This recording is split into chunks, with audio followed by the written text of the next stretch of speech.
యేసు ప్రభుని నమ్ముకోండి, మీ అప్పులు తీరిపోతాయి. యేసు ప్రభుని నమ్ముకోండి, మీ కష్టాలు తీరిపోతాయి. దానికోసం రాలేదు యేసు ప్రభు. ఎందుకు వచ్చాడు యేసు ప్రభు అంటే మన పాపాలను రక్షించడానికి, ఈ పాప విమోచన కొరకు, రక్షణ కొరకు యేసుక్రీస్తు ప్రభు లోకానికి వచ్చారయ్యా అనే విషయాన్ని పక్కన పెట్టి యేసు ప్రభుని అడ్డం పెట్టుకుని ఏం చేస్తున్నారు? ఈరోజు వ్యాపారం చేస్తున్నారు. గారడి సీమోను లాంటి వారు ఈరోజు సంఘంలో జ్వరబడిన. ఆత్మల భారం కావాలి, ఆస్తుల భారం కాదు. నేను 100 రూపాయలు కానుకిచ్చానండి, నాకు 1,00,000 రూపాయలు వచ్చాయి. నేను మొన్న 5,000 కానుకిచ్చానండి, నాకు ఉద్యోగం వచ్చేసింది. నేను ఈ సంఘానికి వచ్చాను కాబట్టి మా కుటుంబంలో సమాధానం కలిగిందంటే, ఇది దేవుడే మన ముందు పెడతాడు. నువ్వు దేన్ని నమ్ముతావు? నువ్వు దేన్ని నమ్ముతావు? అది చూసి నాకు కూడా ఇలాంటి లాభం కావాలి. ఏంటిది? ఇప్పుడు దేవుడు వద్దు, ప్రార్థన వద్దు, రక్షణ వద్దు, నేను కూడా 100 రూపాయలు కానుకేసేయాలి. అంటే విగ్రహాలకు బలిచ్చిన వాటిని తినకూడదు అంటే ఏమంటారు? ప్రార్థన చేసుకోకూడదు తినొచ్చు అని చెప్పేటువంటి బోధన విధానాలు వచ్చాయి. ప్రియ దేవుని బిడ్డలారా, ఇది కాదు క్రైస్తవ విశ్వాసం అంటే. ఇది చేయకూడదు అంటే చేయకూడదు అంతే, ఇది చెయ్యాలంటే అదే చెయ్యాలి అంతే. అలాంటి లేఖన భాగాల్ని మనము బ్లాక్ అండ్ వైట్ అంటే మధ్యలో గ్రే కలర్ ఉండదు, ఇంకా ఇటు అటు ఆన్ ఆఫ్ అంటే మధ్యలో ఇంకో గీత ఉండదు. అటు వెచ్చగా నుండు, అటు చల్లగా నుండు, నులివెచ్చకుంటే నీ మీద ఉమ్మి వేస్తానని దేవుడు ఆనాడు సంఘంతో మాట్లాడినట్టు.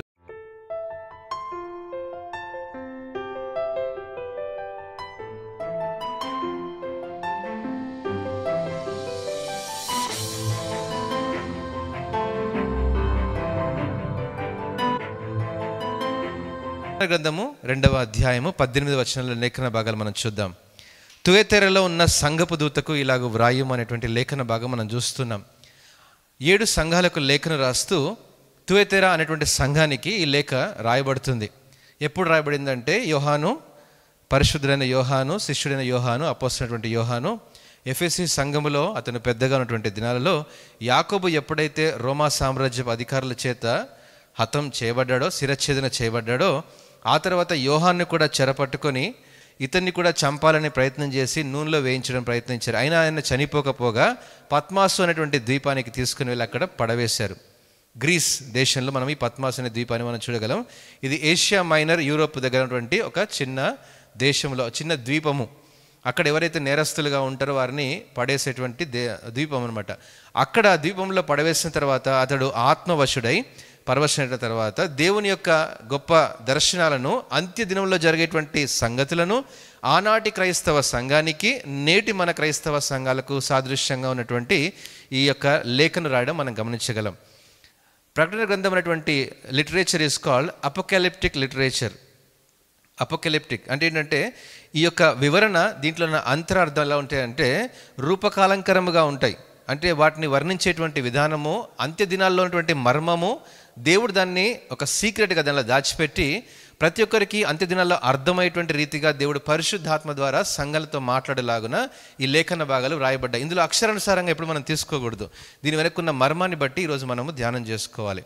ఈ లేఖన భాగాలు మనం చదువుతున్నప్పుడు అగ్నిజ్వాలల వంటి కన్నులు గలవాడు, అపరంజిని పోలినటువంటి పాదములు గల దేవుడు, ఆ యొక్క కుమారుడు చెప్పేటువంటి సంగతులు ఏంటి అనేటువంటి విధానంగా ఈ యొక్క లేఖ ప్రారంభించబడింది. నీ క్రియలు, నీ ప్రేమను, నీ విశ్వాసమును, నీ పరిచర్యను, నీ సహనమును నేను ఎరుగుదును. ఎంత చక్కగా మాటలు రాస్తున్నాడంటే, దేవుడు అపరంజి కన్నుల వంటి దేవుడు సంఘాన్ని చూస్తున్నాడు. Now he's inspecting the church. సంఘాన్ని పరిశీలన చేస్తున్నప్పుడు, సంఘాన్ని ఒకసారి జ్ఞాపకం చేస్తున్నప్పుడు, సంఘంలో ఉన్నటువంటి ప్రతిదీ దేవుడు ఒకసారి చూస్తున్నాడు, లోతుగా చూస్తున్నాడు. సంఘంలో ఉన్న ప్రతి వరాలని ఏ రీతిగా సంఘం వాడబడింది, సంఘంలో ఉన్నటువంటి పరిచర్య, సంఘస్థులు ఏ రీతిగా దాన్ని ముందుకు తీసుకుని వెళ్ళారు, ఆత్మ సంబంధమైన సంఘముగా ఏ రీతిగా కట్టబడింది అని చూస్తున్నారు.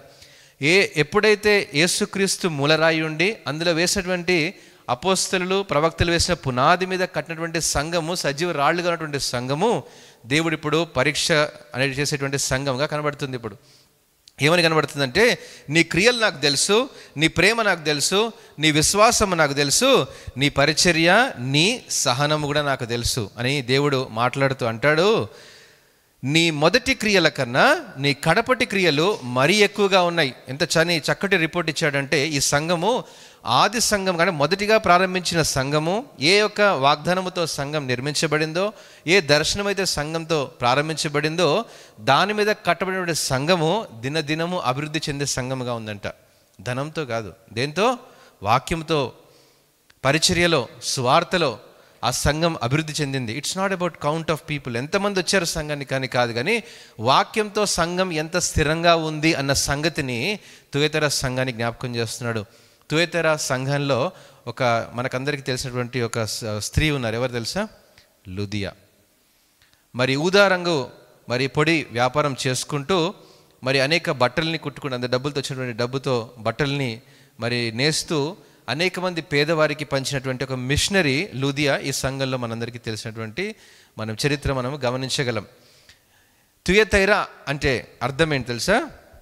లోకముతో స్నేహము అని అర్థం. తుయతైర అంటే అర్థం ఏంటి? లోకముతో ఐక్యము లేదా లోకముతో స్నేహము అని అర్థం. ఇంకో మాట చెప్పాలి అంటే లోకముతో జారత్వము చేసిన సంఘం అని కూడా తుయతైరను మనము గమనించగలం. ఎందుకు ఈ మాటను ఇక్కడ ప్రస్తావిస్తున్నట్టు, తుయతైర అనేది ఒక మహాపట్టణం, తుయతైర అనేది ఒక మెగా సిటీ. ఆ పట్టణంలో అద్భుతమైనటువంటి వ్యాపారాలు జరుగుతున్నాయి, వండర్ఫుల్ ట్రేడ్ అండ్ ఎక్స్పోర్ట్ జరుగుతున్నటువంటి ఆ పట్టణం. ఆ పట్టణంలో సంఘము కాబట్టి తుయతైర అనే సంఘము అక్కడ సాదృశ్యంగా ఉంది. అంటే హైదరాబాద్లో సంఘం ఉంటే హైదరాబాద్ సంఘం అని చెప్పినట్టు తుయతైరలో సంఘానికి తుయతైర సంఘము అని ప్రస్తావించబడింది 7 సంఘాలలో. లోకముతో ఐక్యము అంటే ఎందుకు లోకముతో ఐక్యం అని అర్థం ఇచ్చేటువంటి సంఘముగా ఉంది అంటే, చాలాసార్లు ఈ యొక్క దినాలలో ఏం చేస్తుంటారంటే సంఘము మోడర్నైజ్ అవుతుంది కదండి. ఆది సంఘం నుండి ఈరోజు మనం చూస్తుంటే సంఘము విస్తరించబడుతుంది. అనేక మంది నూతన క్రైస్తవులు సంఘంలోకి నడిపించబడుతున్నారు. అనేక మంది లోకస్తులో నూతనంగా రక్షించబడేటువంటి వారు, ఇప్పుడిప్పుడే దేవుని తెలుసుకున్నటువంటి వారు సంఘంలో నడిపించబడుతున్నప్పుడు కొంతమంది రాజకీయ పరపతి కలిగినటువంటి వారు, కొంతమంది వ్యాపారవేత్తలు, కొంతమంది మంచి ఉద్యోగం చేసేటువంటి వాళ్ళు సంఘానికి నడిపించబడుతూ ఉంటారు. వారి మధ్యలో దేవుని యొక్క సేవకులు ఏం చేస్తారంటే వాక్యాన్ని కొంచెం వారు బలంగా చెప్పకుండా ఏం చేస్తారు, వాక్యాన్ని కొంచెం అనుకూలంగా దాన్ని మార్చేసి, ఎందుకంటే ఇప్పుడే కొత్తగా వచ్చారు కదా వీళ్ళందరూ గట్టిగా చెప్తే ఏమవుతుంది, పారిపోతారు, వస్తారా మళ్ళీ రేపు రారు. అందుకే కొంచెం వాక్యాన్ని ఇంకొంచెం దాన్ని బలహీనపరిచి వారికి అనుకూలమైనటువంటి బోధన విధానాలు తీసుకొని వచ్చేటువంటి దిశగా సంఘం అభివృద్ధి చెందినప్పుడు వచ్చేటువంటి సైడ్ ఎఫెక్ట్స్ ఇవన్నీ. సంఘము కొద్దిగా ఉన్నప్పుడు ఏం ప్రాబ్లం ఉండదు, ఎందుకంటే ఇప్పుడు మన కూర్చున్నటువంటి వారందరం మనం అందరము దేవుని యొక్క రక్తంలో, యేసుక్రీస్తు రక్తంలో కడగబడినటువంటి ప్రతి బిడ్డ ఇక్కడ ఉన్నారు. అంటే వాక్యము సూటిగా మనకు అర్థమవుతుంది, దీనివల్ల సమస్య లేదు. కానీ ఎవరైనా నూతనంగా ఇప్పుడు సంఘంలోనికి వచ్చారనుకోండి, ఇప్పుడు వారికి మనము గట్టిగా చెప్పామనుకోండి, పరిస్థితి అంటే నెక్స్ట్ వీక్ నుంచి వాళ్ళు రారు. ఇప్పుడు పాస్టర్కి టెన్షన్ ఏంటంటే ఎక్కువ మంది రాకపోతే కానుకలు రావు, కానుకలు రాకపోతే మన పరిచర్యటం ముందుకెళ్ళేది, కాబట్టి ఏదో ఒకటి చెప్పాల్సిందే అనేటువంటి దిశగా సంఘము అభివృద్ధి చెందే కొద్దీ కొన్ని కారణాలుగా బోధన విధానాలు మారిపోతూ ఉంటాయి. అలాంటి దిశగా ఇది సంఘం ఏమైందంటే లోకంలో ఉన్న సంగతులు, లోకంలో ఉన్నటువంటి పరపత్తి, లోకంలో ఉన్న రాజకీయము, లోకంలో ఉన్నటువంటి స్నేహం అంతా సంఘంలోనికి వచ్చేసింది అనే సంఘాన్ని ఇక్కడ మాట్లాడుతున్నాడు.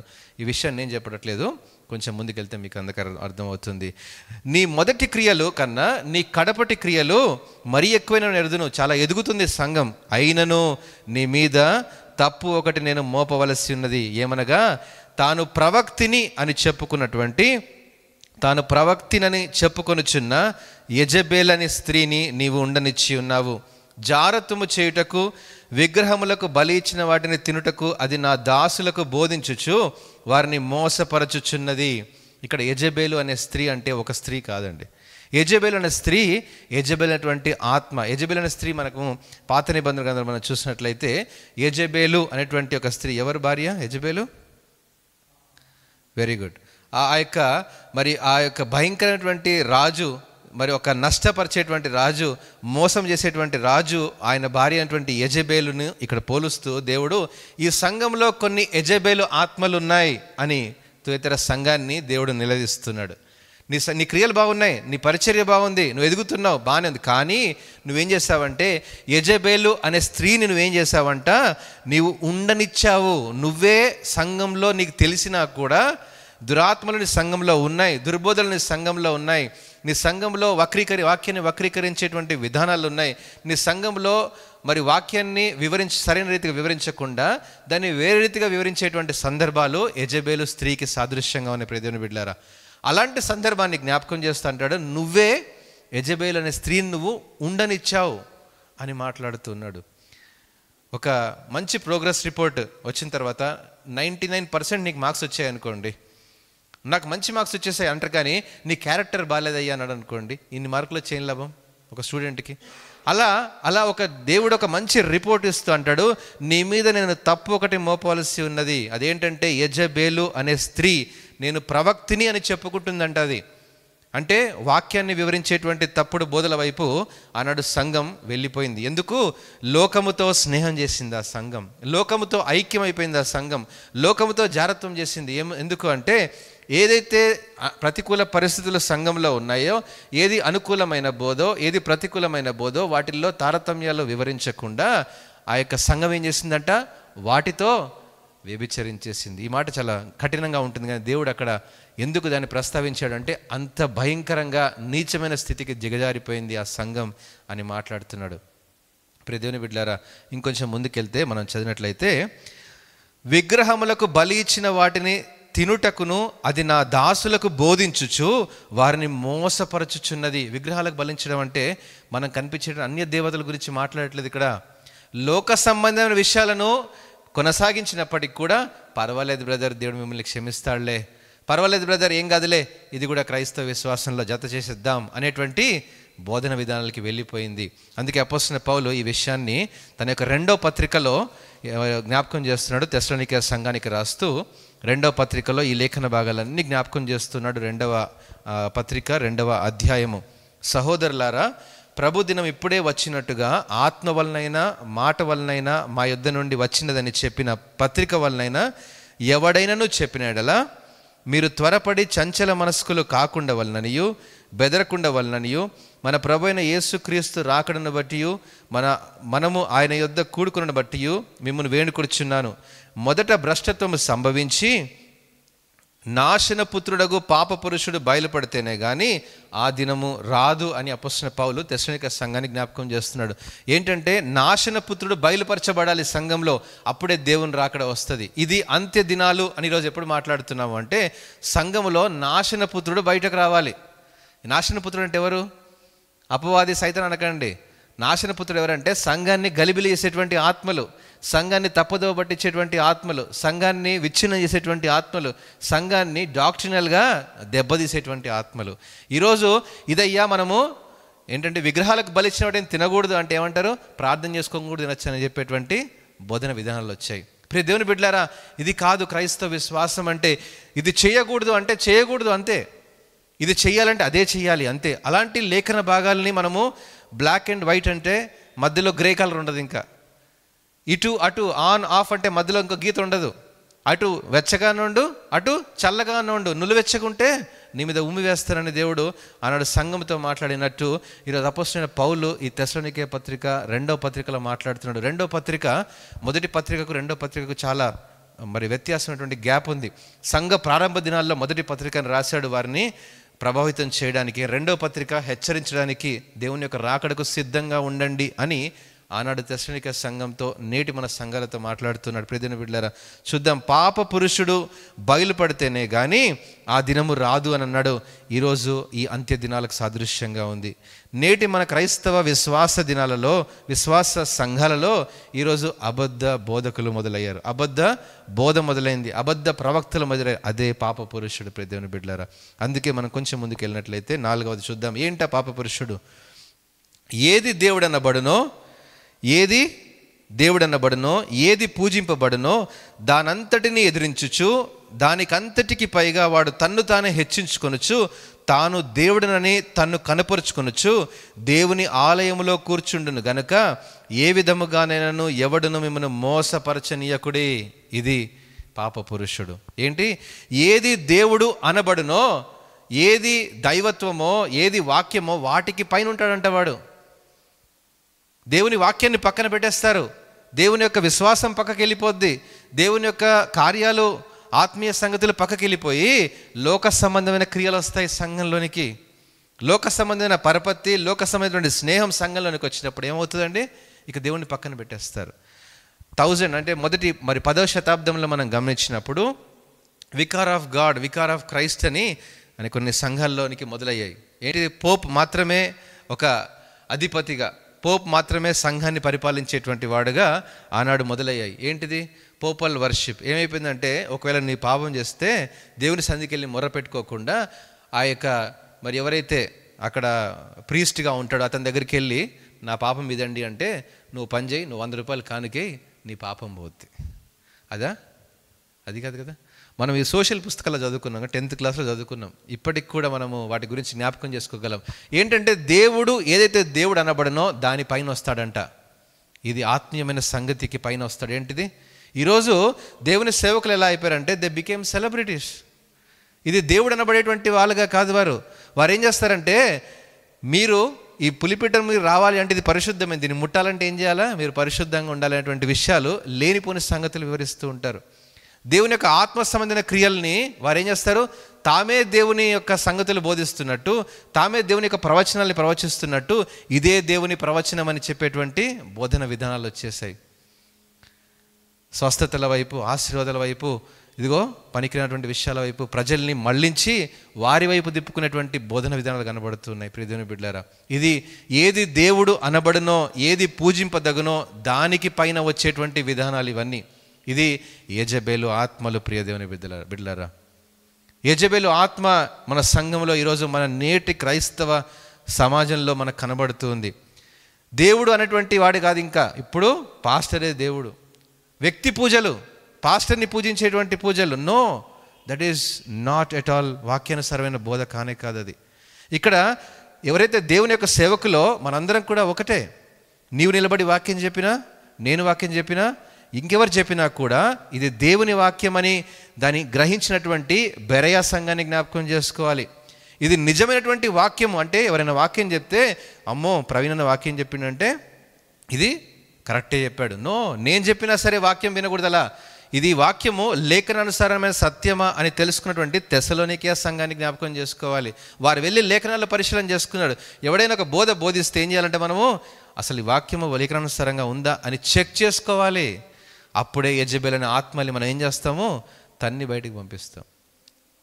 అందుకే మనం ఏం చేస్తున్నామంటే వ్యక్తి పూజలు చేసి వారు చెప్పిందే రైట్ అనుకొని మనం ఎప్పుడు కూడా వాక్యాన్ని చదవకుండా ఇక్కడ చెప్పింది మాత్రమే విని ఇంటికి వెళ్ళి వారమంతా మనం లోకానుసారంగా జీవించి మరలా ఆదివారం వచ్చి వాక్యంతో మనం గనక విన్నామనుకోండి, వీటి వల్ల ఎటువంటి ప్రయోజనము లేనే లేదు. అందుకే అంటాడు, ఏది దేవుడు అనబడునో, ఏది పూజింపబడునో దానంతటిని ఎదిరించుచు దానికంతటికి పైగా వాడు తన్ను తానే హెచ్చించుకొనును, తాను దేవుడినని తన్ను కనపరుచుకొనుచు దేవుని ఆలయంలో కూర్చుండును గనుక.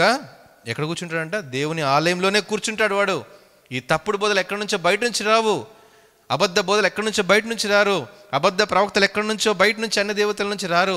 వారు సంఘంలోనే కలుపు మొక్కల్లా తయారవుతూ ఉంటారు. ప్రియమైన బిడ్డలారా, వీటిని ఎప్పుడు సంఘం పరిశీలన చేసుకుంటూ ఉండాలి. దేంతో?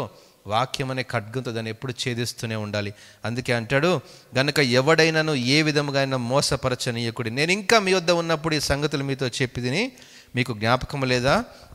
కాగా వాడు తన సొంత కాలమందు బయలుపరచబడవలనని వాని అడ్డంకించినది ఏదో అది మీరు ఎరుగుదురు. అది తెలుసుకోవాలి అంటే మనకేం కావాలో చూద్దాం.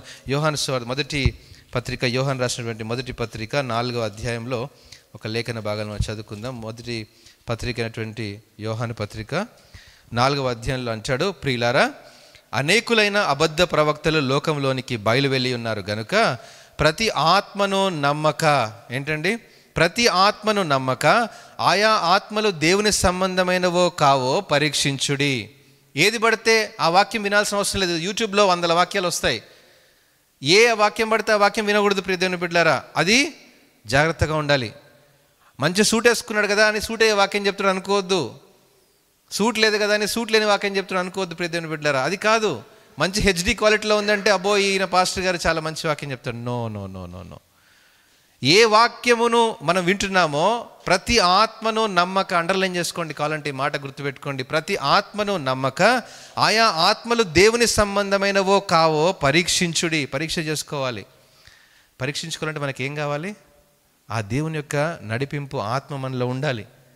ఎవరో చెప్పాడు కదా అనేసి మనం ఊరికే ఎగబడి పరిగెత్తాల్సిన అవసరం లేదు. అక్కడెక్కడో మహత్కార్యాలు జరుగుతున్నాయి, అక్కడెక్కడో స్వస్థతలు జరుగుతున్నాయని పరిగెత్తామనుకోండి, నో, అలా జరగవు ఎప్పుడు. స్వస్థత, పరిశుద్ధ గ్రంథంలో స్వస్థత ఎలా జరిగింది?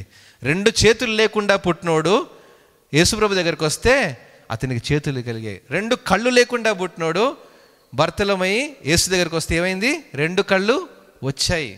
స్వస్థత అంటే తలనొప్పి, జలుబు, దగ్గు తీసేది స్వస్థత కాదు. దానికోసం మనం పరిగెత్తకూడదు. నిజమైన స్వస్థత దేవుడు ఖచ్చితంగా దయచేస్తాడు. కానీ వాటన్నిటికంటే పైన యేసుక్రీస్తు ప్రభువారు కల్వరి శిలువ మీద ఎక్కడానికి దేనికోసం వచ్చాడు? నీ అప్పులు తీర్చడానికి కాదు, నీ బాధలు తీర్చడానికి కాదు, నీ ఇల్లు కట్టుకోవడానికి కాదు, నీ కుటుంబంలో సంతోష సమాధానాలు కాదు, పాప రోగముల నుంచి విడుదల చేయడానికి. దాన్ని పక్కన పెట్టి ఈరోజు ఏం చేస్తున్నారు? యేసు ప్రభువుని నమ్ముకోండి, మీ అప్పులు తీరిపోతాయి. యేసు ప్రభువుని నమ్ముకోండి, మీ కష్టాలు తీరిపోతాయి. దానికోసం రాలేదు యేసు ప్రభు.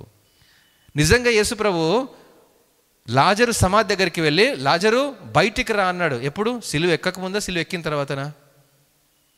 సిలువ ఎక్కలే ఎప్పటికి. ఇంకా చనిపోయిన వాడిని లేపడానికి ఆయన ఒక్క మాట చాలు. దానికోసం రాలే యేసుక్రీస్తు ప్రభువారు. ఆమె యొక్క కుమారుని కనను 5 సరే నేను మళ్ళిస్తున్నాయి అంటే గమనించండి, అది దేవుని యొక్క ఆత్మ సంబంధమైన బోధ కానే కాదు అనే సంగతిని జ్ఞాపకం చేసుకోవాలి. చనిపోయిన వాడిని లేపడము యేసు ప్రభుకి అతి చిన్న విషయం. మన తలనొప్పి తీయడం యేసు ప్రభుకి అది చాలా చిన్న విషయం. దానికోసం రాలే యేసు ప్రభు.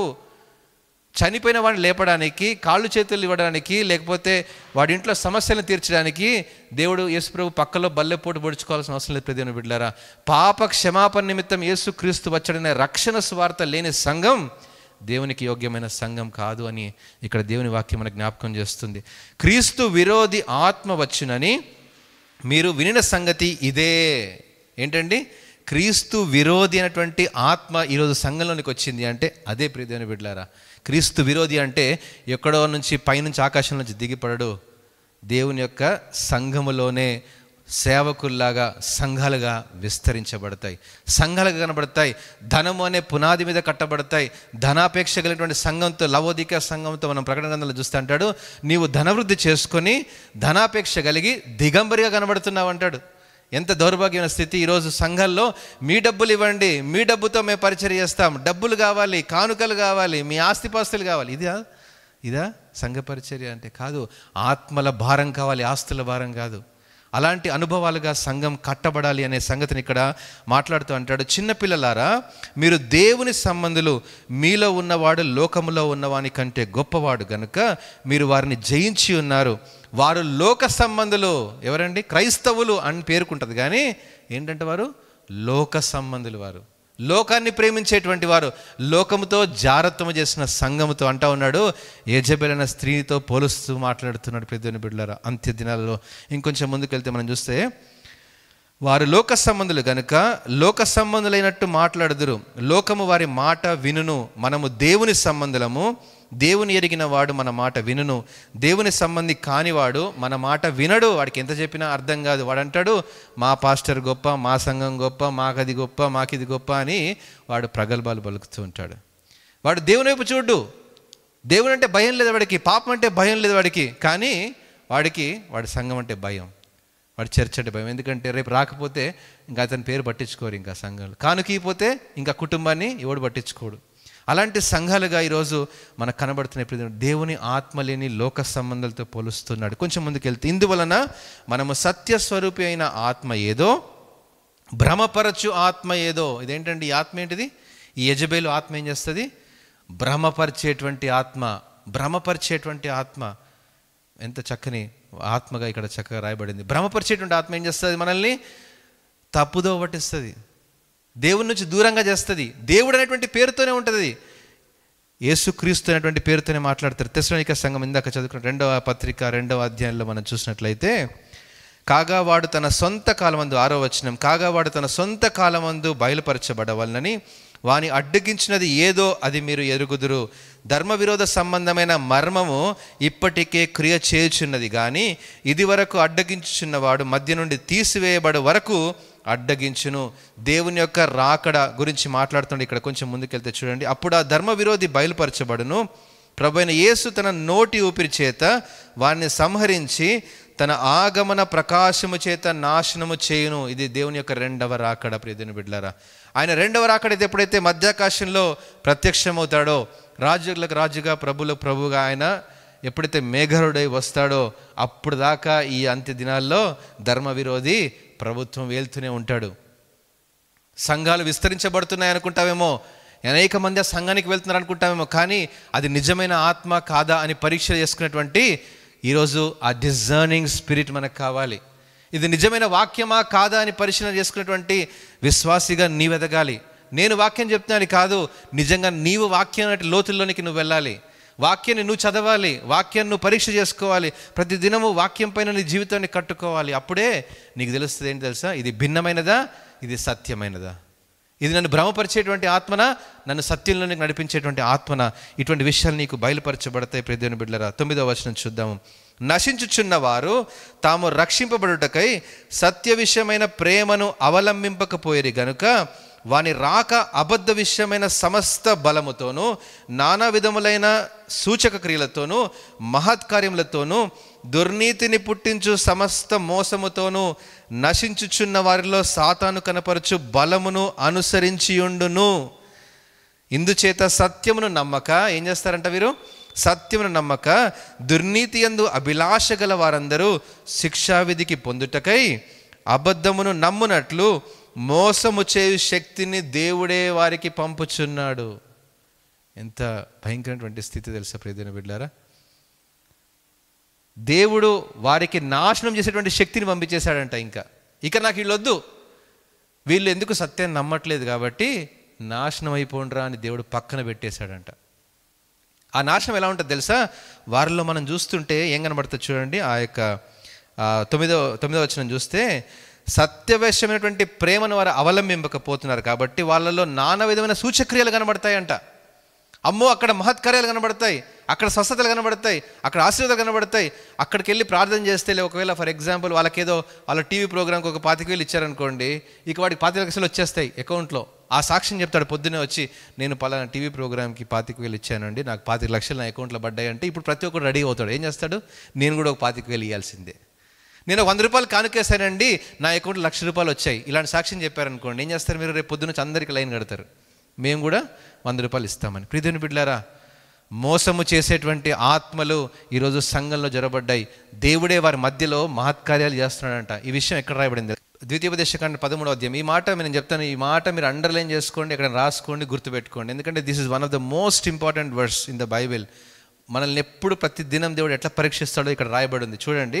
ప్రవక్తయే గాని కలలు కనువాడే గాని నీ మధ్య లేచి నీ ఎదుట సూచక క్రియ అయినను మహత్కార్యమునైనను చేసి నీవు ఎరగని ఇతర దేవతలను అనుసరించి పూజింతము రమ్మని చెప్పినడలా అతడు నీతో చెప్పిన సూచక క్రియ గాని మహత్కార్యము గాని సంభవించినను ఆ ప్రవక్త మాటలను కలలను కనువాని మాటలను వినకూడదు.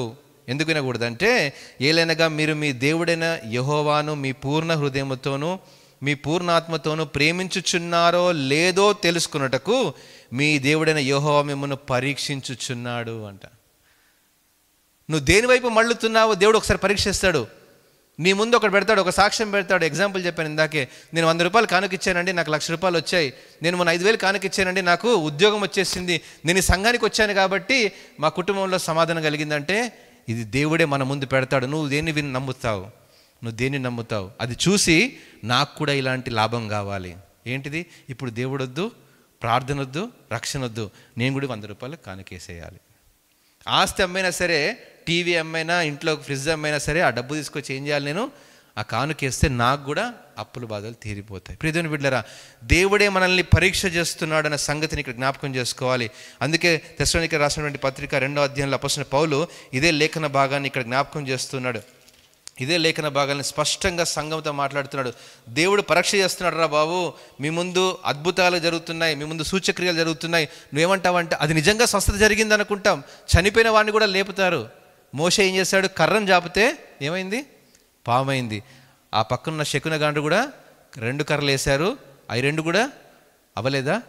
దేవుడు వాటికి కూడా ఆ శక్తి చూపించాడు. ఎందుకు తెలుసా, దేవుని యొక్క నామం మహిమపరచబడాలి అంటే, ఇది అబద్ధము అని తెలియాలంటే పక్కనే సత్యం ఉండాలి. ఇది సత్యం అని తెలియాలంటే పక్కనే అబద్ధం ఉండాలి. ఇక్కడ చీకటి అంటే అక్కడ వెలుగు కనబడాలి, ఇక్కడ వెలుగుంటే అక్కడ చీకటి ఉండదు అనే సంగతిని దేవుడు బయలుపరచడానికే మన ముందు 2 పెడతాడు ఆప్షన్స్. నువ్వు దేన్ని చూస్ చేసుకుంటున్నావు, దేవుడు పరీక్ష చేస్తున్నాడు. God is giving you free choice, free will మన ముందుంది. నువ్వు అబద్ధము నీ ముందుంది, సత్యము నీ ముందుంది. భ్రమపరిచేటువంటి ఆత్మ ఉంది, సత్యంలోని నడిపించేటువంటి ఆత్మ నీ ముందే ఉంది. ఈ భ్రమపరిచేటువంటి ఆత్మ ఎలా ఉంటుందంటే మహత్కార్యాలు చేస్తాయి అంట. చూడండి 9వ వచనంలో, ఈ నానా విధములైన సూచక్రియలు చేస్తాయి, మహత్కార్యాలు చేస్తాయి, దుర్నీతిని పుట్టించు సమస్తమైన మోసము, నశించుచున్న వారిని అక్కడికి లాక్కొని పోతాయంట ఆ యొక్క దురాత్మలు. ఇది యెజబెలు ఆత్మ గురించి ఆనాడు సంఘముతో పరిశుద్ధాత్మ దేవుడు మాట్లాడుతున్నాడు అపొస్తలుడైన పౌలు ద్వారా. నేటి మన సంఘాలతో పరిశుద్ధాత్మ దేవుడు మనల్ని హెచ్చరిస్తున్నాడు. దేనివైపు నువ్వు పరిగెడుతున్నావు, దేనివైపు నీ జీవితాన్ని మళ్లించుకుంటున్నావు? అతనిలో ఆత్మ ఉందని, అక్కడేదో పరిశుద్ధాత్మ ఉందని, అక్కడేదో స్వస్థతలు ఉన్నాయని, అక్కడేదో గొప్ప కార్యాలు జరుగుతున్నాయని వెళ్ళేటువంటి వారు ఈ లోకంలో చాలామంది ఉన్నారు. ప్రియ దేవుని బిడ్డలారా, అక్కడ ఇక్కడ అని పరిగెత్తకుండా దేవుని వాక్యం వైపు చూసేటువంటి వారుగా మనం ఉండాలి అని దేవుని వాక్యం సెలవిస్తూ ఉంది. చెప్పేటువంటి బోధకులు కాదు, దే ఆర్ నాట్ సెలబ్రిటీస్. వారెవరండి? దేవుని చేత ఎన్నుకొనబడిన వారు మాత్రమే. ఈ వాక్యంలో ఏదైతే ఉందని వివరించేటువంటి వారు మాత్రమే. వారిలో ఉన్నటువంటి శక్తి సామర్థ్యాల గురించి కాదు, వారు ప్రార్థన చేస్తేనే ఇక్కడ జరిగిందని కాదు. ఈరోజు నీవు మోకరించి ప్రార్థించినా కూడా దేవుడు నీ ప్రార్థన వింటాడు. హల్లెలూయా. వింటాడా వినడా? నువ్వు మోకరించి ప్రార్థన చేస్తే ప్రార్థన వినడా? ప్రభా నా సమస్యలు తీర్చు ప్రభా నువ్వు ప్రార్థన చేస్తే దేవుడు వినడా? వింటాడు. కానీ దేవునికి కావాల్సింది అదే. దేవుని కొరకు నీ జీవితాన్ని నువ్వు సంపూర్ణంగా సమర్పించుకొని అతని రక్షణ జీవితంలో నువ్వు జీవించగలిగితే, మొదట ఆయన నీతిని, ఆయన రాజ్యాన్ని వెతకగలిగితే అప్పుడు అవన్నీ మీకు అనుగ్రహించబడను. అవన్నీ ఫ్రీగా ఉన్నవే. మనం ఫ్రీ కోసం పోతున్నాం. ఏంటండి, ఇడ్లీ కొంటే చట్నీ ఫ్రీ అన్నారు అనుకోండి. ఫర్ ఎగ్జాంపుల్ ఏం చేస్తారు? నాకు చట్నీ ఇవ్వండి అంటే ఇస్తారా? అది ఫ్రీ కదా అంటే ఇస్తారా? ఇవ్వడు. ఏం కావాలి ముందు? అది కావాల్సిందే కదండి. ఎక్కడన్నా పలానా 1+1 ఆఫర్ ఉందనుకోండి, ఒకటి కొంటేనే ఒకటి ఫ్రీ, అంతే. ఫ్రీ ఇచ్చేది కాదు కదా. రక్షణ అనేటువంటిది అలాంటిదే. రక్షణ మనం పొందుకుంటేనే, మొదట ఆయన నీతిని, ఆయన రాజ్యాన్ని వెతుక్కుంటేనే అవన్నీ మనకు ఉచితంగా వచ్చేస్తాయి. మనం ఏం చేస్తున్నాం అంటే ఇప్పుడు ఈ ఉచితమైనటువంటి వాటి కోసం కష్టపడుతున్నాం. మనం ఉచితమైనటువంటి వాటి కోసం ఏం చేస్తున్నాం? మనము వేగిరపడుతున్నాం. వాటి కోసం మనం ఏం చేస్తాం? ఈ రక్షణ పక్కన పెట్టి పనికిరాని దానిపై ప్రయాసపడుతున్నాం. కాబట్టి ఈరోజు జీవితాల్లో ఆశీర్వాదాలు లేకుండా పోతున్నాయి. ప్రియ దేవుని బిడ్డలారా, అందుకే మన విశ్వాస జీవితంలో ఇటువంటి విషయాలను జాగ్రత్త కలిగి మనము నేర్చుకోవాల్సిందిగా అపొస్తలుడైన పౌలు వివరిస్తున్నాడు. పేతురు కూడా ఏమన్నాడో చూద్దామండి. 2వ పేతురు. ఈ 2 అనేటువంటి పత్రికలన్నీ కూడా అత్యంత ప్రాముఖ్యమైన ప్రియ దేవుని బిడ్డలారా. ఎందుకంటే సంఘము ఎదుగుతున్నటువంటి క్రమంలో సంఘంలో విభిన్నమైనటువంటి బోధలు వచ్చేసాయి. విభిన్నమైనటువంటి అబద్ధ ప్రవక్తలు బోధలు ఆనాడే ఆది సంఘాల్లోకి వచ్చేసారు. కాబట్టి ఈ పేతురు కానీ పౌలు కానీ ప్రతి సంఘానికి 2 సార్లు పత్రిక రాయాల్సి వచ్చింది. కొరింథీకి 2వ రాస్తూ వచ్చాడు సంఘాన్ని సరిచేయడానికి. తెస్సలోనికే సంఘానికి 2వ రాయాల్సి వచ్చింది. మరలా పేతురు కూడా 2వ పత్రిక రాయాల్సి వచ్చింది. ఈ 2 అనేటువంటి పత్రికలు అంత్య దినాల్లో ఉన్నటువంటి మన సంఘాలను పరీక్ష చేసుకోవడానికి ఆనాడు సంఘాలుగా రాయబడ్డాయి. ప్రియ దేవుని బిడ్డలారా, చూద్దాం 2వ అధ్యాయం చూద్దాం. 2వ పత్రిక, పేతురు రాసిన 2వ పత్రిక 2వ అధ్యాయము.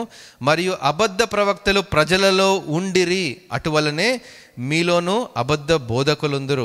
వీరు తమను కొనిన ప్రభువును కూడా విసర్జించుచు తమకు తామే శీఘ్రముగా నాశనము కలుగజేసుకొనుచు నాశనము కలుగు భిన్నాభిప్రాయములను రహస్యముగా బోధించుదురు. ఎంత భయంకరమైన సిచ్యువేషన్ చూడండి ఇక్కడ.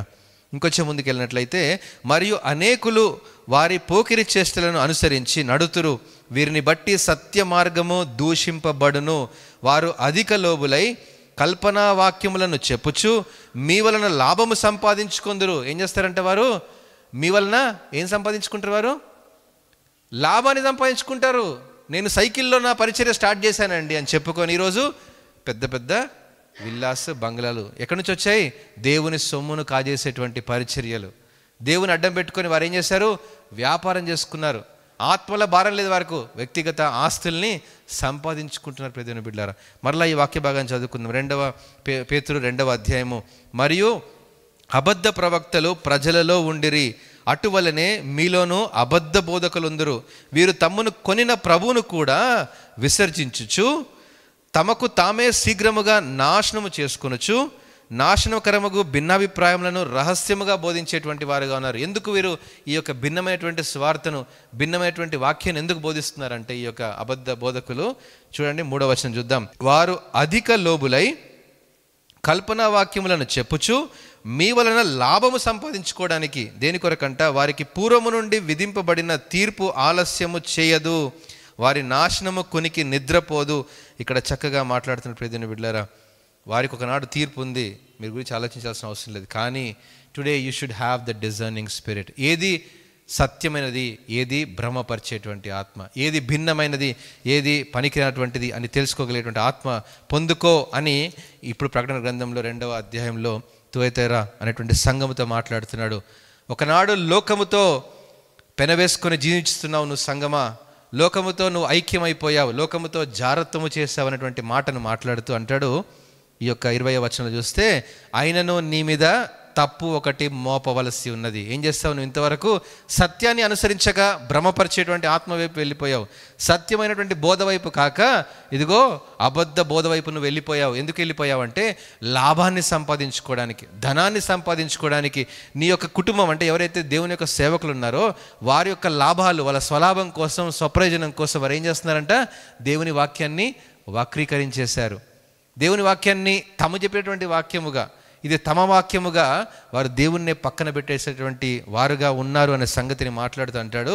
తాను ప్రవక్తిని అని చెప్పుకున్న యెజబెల్ అనే స్త్రీని నీ ఉండనిచ్చావు, జారత్వము చేయుటకు, విగ్రహములకు బలిచిన వాటిని తినుటకు ఏం చేస్తావంట? ఆ యొక్క ఆత్మలు ఏం చేశాయి? ప్రేరేపించేశాయి. నువ్వు వెళ్ళి ఈ తప్పు చేయి, పర్వాలేదు లేని బ్రదర్, ఏం కాదు, దేవుడు క్షమిస్తాడులే కదండి. దేవుని యొక్క ప్రార్థనకు ప్రాధాన్యత ఇవ్వకుండా ఏం చేస్తారు వారు? దేవుని సంఘం అంటే ప్రార్థన ఇవ్వకుండా, దేవుని పరిచర్య చేస్తానని చెప్పి పరిచర్య చేయనటువంటి పరిస్థితులు, దేవుని కొరకు సమర్పించుకుంటామని చెప్పి కానీ సమర్పించుకొని పరిస్థితులు, ఇవన్నీ కూడా దేవుని యొక్క యెజబెలటువంటి ఆత్మకు సాదృశ్యంగా అనే దేవుని బిడ్డలు. ఈరోజు మనం సంఘంలో మనం చూస్తున్నాం ఇలాంటివన్నీ. దేవుని అడ్డం పెట్టుకొని ఏం చేస్తున్నారు? యేసు ప్రభు నమ్ముకొని ఏం చేస్తున్నారు? యేసు ప్రభుని పెట్టుకొని అమ్ముకుంటున్నారు. అలాంటి పరిస్థితి గురించి మాట్లాడుతున్నాడు. దీనికి ఏంటి శిక్ష చూద్దాం, ముందుకు వెళ్దాము. జారత్వము చేయుటకు, విగ్రహములకు బలిచ్చిన వాటిని తినుటకును అది నా దాసులను బోధించుచు. ఎలా రాయబడుతుంది ఇది? నా దాసులకు అది బోధిస్తుందంట. వారిని మోసపరిచేటువంటి ఆత్మ అక్కడ కనబడుతుంది. అందుకే 21వ వచనంలో అంటాడు, మారు మనస్సు పొందుటకు నేను దానికి సమయం ఇచ్చి తిని గాని అది తన జారత్వము విడిచిపెట్టి మారు మనస్సు పొందనొల్లదు. దేవుడు ఏం చేశాడంట? ఎంత చక్కగా కృపగలిగిన దేవుడు కదండి. మారు మనస్సు పొందుకోవడానికి కొంత సమయం ఇచ్చాడు దానికి. అరే, వాక్యాల చేత ప్రతిరోజు ఉదక స్నానము చేత సంఘాన్ని సిద్ధపరుస్తున్నాడు. ప్రతి ఆదివారము, ప్రతి బైబిల్ స్టడీలో, ప్రతి వ్యక్తిగత ప్రార్థనలో దేవుని యొక్క వాక్యం హెచ్చరిస్తూనే ఉంది. కానీ ఈ హెచ్చరికలు లోబడినటువంటి జీవితాలు ఎలా అయిపోయాయంట? మారు మనస్సు పొందడానికి దేవుడు ఒక సమయం ఇచ్చాడు.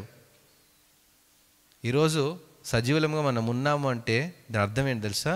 దేవుడు మన మీద ఇంకా తన కృపను చూపించి, తన కనికరాన్ని చూపించి, పరలోక రాజ్యం కొరకు మనం ఇంకా సిద్ధపాటు కలిగి ఉండాలని ప్రియ దేవుని బిడ్డలారా. గొడ్డలి మీదకి వేరు అక్కడే ఉంది, పెరికి వేద్దామా అనేటువంటి స్థితిలో మనం ఉన్నాము. అయినా దేవుడు మరొక దినం మనకి ఇస్తున్నాడు అంటే మనం ఈరోజైనా పశ్చాత్తాపడి నిజమైనటువంటి స్వార్థ వైపు మన జీవితాలని మళ్లించుకోమని దేవుడు మనల్ని హెచ్చరిస్తున్నాడు. అందుకే అంటాడు, మారు మనస్సు పొందుటకు నేను సమయం ఇచ్చితేని కానీ అది తన జారత్వం విడిచిపెట్టి మారు మనస్సు పొందనలదు. జారత్వం ఎంత భయంకరమైనటువంటి మాట ఇక్కడ దేవుడు మాట్లాడుతున్నాడు చూడండి. దాన్ని మారు మనస్సు పొందడానికి కనుక అది పొందలేదనుకోండి, ఏం చేస్తాడు చూడండి. ఇదిగో నేను దాన్ని మంచము పట్టించి దానితో కూడా వ్యభిచరించి వారు దాని క్రియల విషయమై మారు మనస్సు పొందితేనే కానీ వారిని బహుశ్రమల పాలు చేతును. మంచము పట్టించి ఏం చేస్తాడంట? ఇంకొంచెం ముందుకెళ్తే దాని పిల్లలను నిశ్చయముగా చంపెదను. ఈ మాట మనము, ఈ రెండు మాటల అర్థం ఏంటి? దాన్ని మంచం పట్టిస్తాను. మంచం మీద ఎవరు ఉంటారండి? ఎవరు పడుకుంటారు మంచం మీద? ఒక రోగి, అనారోగ్యంగా ఉన్నటువంటి వ్యక్తి పడుకుంటాడు. దానికి సాదృశ్యంగా ఇక్కడ మాట్లాడుతున్నది ఏంటంటే, నేను వాని యొక్క ఆత్మీయ స్థితి కుళ్ళు పట్టిపోద్ది. A spiritual decay it is called. మంచమును పట్టించే అర్థం ఏంటంటే it is called a spiritual decay. మనకు ఒక పండు ఉంది, పండులో కుళ్ళు ఎప్పుడు కనబడుతుందండి? ఆ పండును కోసి ఓపెన్ చేస్తేనే కనబడుతుంది. పైనుంచి కనబడుతుందా? కనబడదు. ఎందుకంటే ఆ కుళ్ళు ఎక్కడో మొదలై పండు బయటకు వచ్చేదాకా రెడీగా ఉంటుంది. ఆత్మీయ స్థితి దిగజారిపోయిన స్థితిని, మారు మనస్సు పొందని స్థితిని ఇక్కడ మాట్లాడుతున్నాడు. ఒకవేళ నువ్వు అబద్ధ బోధల వైపు, అబద్ధ ప్రవక్తల వైపు, అబద్ధాన్ని బోధించేటువంటి సంఘంలో నువ్వు ఉన్నట్లయితే మారు మనస్సు ఇప్పుడైనా పొందు అని దేవుని వాక్యం హెచ్చరిస్తుంది. ఒకవేళ పొందకపోతే దాన్ని నేను ఏం చేస్తాను? మంచము పట్టిస్తాను. It is called a spiritual decay. ఆత్మీయ అనారోగ్యము, ఆత్మీయ కుళ్ళు అనే స్థితిలోనికి వ్యక్తిగత, కుటుంబ, సంఘ జీవితం దిగజారిపోతుందని దేవుడు తన సంఘంతో హెచ్చరిస్తున్నాడు. ప్రియమైన బిడ్డలారా, అంతేకాదు తన పిల్లల్ని చంపుదును. పిల్లలంటే ఎవరు? రాబోయే తరము. అంటే ఈరోజు క్రైస్తవ విశ్వాసంలో ఒక తల్లిగా, ఒక తండ్రిగా, ఒక వ్యక్తిగా నీవు లేవనుకో, రాబోయే తరం కూడా దేవుని వైపు మళ్లించబడదు. అబ్రహాముకి ఇచ్చిన వాగ్దానము, ఇస్సాకు, యాకోబు తన యొక్క సంతతిని అంతటిని కూడా దేవుడు ఆశీర్వదించాడు. ఒకవేళ ఈరోజు నీవు నేను అలాంటి ఆశీర్వాద క్రమంలో లేకపోతే ఏం చేస్తాడు దేవుడు? దాని పిల్లల్ని కూడా చంపేస్తాను, అనగా రాబోయే తరాన్ని కూడా క్రీస్తు వైపు లేకుండా చేసేస్తాడు. God is not going to choose this genealogy any more in the heaven. ప్రకటన పరలోకపు ఆ రాజ్యంలో ఈరోజు నీవు నేను మన సంతానం అంతా, మన రాబోయే తరం అంతా క్రీస్తు వైపు మళ్లించబడాలి అంటే today we have to take that act. ఈరోజు మనము మారు మనస్సు పొంది, మనం పశ్చాత్తాపం పొంది నిజమైన వాక్యంలో మనం కట్టుకోగలిగితేనే, వ్యక్తిగత కుటుంబ సంఘ జీవితాల్లో ప్రార్థనని బలిపీఠాన్ని కట్టుకున్నప్పుడే ఈరోజు నీవు నేను ఆ రాబోయేటువంటి ఉగ్రతకు తప్పించబడతాము. అందుకే అంటాడు, దాని పిల్లలు నిశ్చయంగా నేను చంపుదును. కాబట్టి ప్రియమైన బిడ్డలారా, ఇంకొంచెం 24 వచనం, అయితే తుయతెరలో కడమవారైన మీతో అనగా ఈ బోధను అంగీకరింపక సాతాను యొక్క గూఢమైన సంగతులను ఎరుగమని ఎవరైతే చెప్తారో, ఎవరైతే సత్యమైనటువంటి విషయం వైపు ఎవరైతే ఉంటారో వారికి ఒక ఆశీర్వాదం దేవుడు దాచిపెట్టాడు. ఏమని? మీ పైన మరి ఏ భారమును పెట్టక నేను వచ్చు వరకు మీకు కలిగి ఉన్న దానిని గట్టిగా పట్టుకొనుడి. మీకు కలిగిన దాన్ని ఏం చేయాలి? మనము అందరం ఒకసారి చెప్దామా? మనకు కలిగిన దాన్ని మనము గట్టిగా పట్టుకుందాం. ఒకసారి చెప్పండి. దేవునికి మాత్రమే మహిమ కలుగునుగాక. ప్రియ దేవుని బిడ్డలారా, నేను నా తండ్రి వలన అధికారము పొందినట్టు జయించుచు అంతం వరకు నా క్రియలను జాగ్రత్తగా ఎవడైతే చేస్తాడో జనుల మీద అధికారాన్ని దేవుడిచ్చేటువంటి ఒక గొప్ప వాగ్దానాన్ని, అంతేకాదు అతడు ఇనుప దండముతో వారిని ఏలేటువంటి అధికారాన్ని దేవుడు ఇవ్వబోతున్నాడు. ఎంతవరకు అంటే అంతం వరకు రక్షణను కాపాడుకోగలిగేటువంటి సామర్థ్యం కావాలి. అంతం వరకు నీ విశ్వాసాన్ని లాస్ట్ దాకా పెట్టుకోవాలి. అంతం వరకు ఏ సత్యాన్ని అయితే నమ్ముతున్నావో ఆ సత్యము కుడికి కానీ ఎడమకి కానీ కొంచెం కూడా తిరగకూడదు, మిల్లీమీటర్ కూడా తిరగకూడదు అనమాట. వాక్యం ఈజ్ అ స్కేల్, వాక్యం కొలమానం. ఈ వాక్యంతో సరితూగాని ఏ బోధైనా సరే అది అబద్ధ బోధే. ఈ వాక్యంతో సరితూగాని ఏ విశ్వాసమైనా అబద్ధ విశ్వాసమే. ఎవరైనా బోధించితే వాక్యంలో ఉందా చూపించు అని చెప్పాలి. వాక్యంలో ఉందా తీసి చూపి, వాక్యంలో ఉందని దాన్ని వివరించేటువంటి విధానమే వాక్యం మనకు కొలమానం. వాక్యంతో విధించేటువంటి ఈ యొక్క పరీక్షలో ఈరోజు మనము ఆ యొక్క ఇటువైపు వెళ్తామా అటువైపు వెళ్తామా అని దేవుడు మన ముందే పరీక్ష పెట్టాడు. అందుకే ద్వితీయోపదేశకాండలో మనం చదివిన రీతిగా దేవుడే మనల్ని పరీక్ష చేస్తున్నాడు. ప్రతి దినం నువ్వు దేని వైపు మళ్ళుతావు? సూచక్రియల వైపా, మహత్కార్యాల వైపా, ఇదిగో పనికిరాని విషయాల వైపు నువ్వు మళ్ళించబడుతున్నావు అంటే దేవుడే వారికి మోసము చేయ శక్తిని వారి మీద దేవుడు పంపించాడు అని తెస్సలోనికే పత్రికలో రాసినట్టు మనము అగ్నిలోనికి వెళ్ళేటువంటి స్థితిలోనికి దిగజారిపోతామని దేవుని వాక్యం హెచ్చరిస్తుంది.